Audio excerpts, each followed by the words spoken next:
சேகரோ கணேசன் யாரோ என்னை தூக்கணும், இட்லி வைக்க யாரோ என்னை தூக்கணும்னு திரிறீங்க.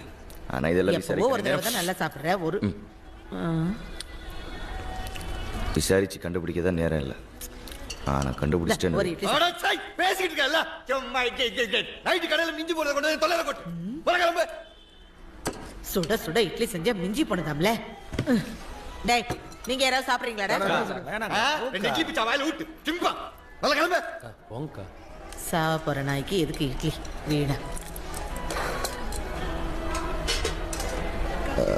எங்க விட்ட? யாரோ என்னை செய்யணும்னு திரிறாங்க, நீயும் சொல்ல மாட்டேங்கிற. பேசாம எல்லா அப்பையிலும் காலி பண்ணிட்டேன்னு வையேன், பிரச்சனை இல்லை. பாரு உனக்கெல்லாம் செத்தாத்தா புத்தி வரும். நீ சாப். ஏய் இவனை வெட்டி போட்டு தரப்பாலத்துல இவன் குணத்தை போட்டு. சரி நான் உண்மையை சொல்றேன். எனக்கு என்ன செய்யறேன்?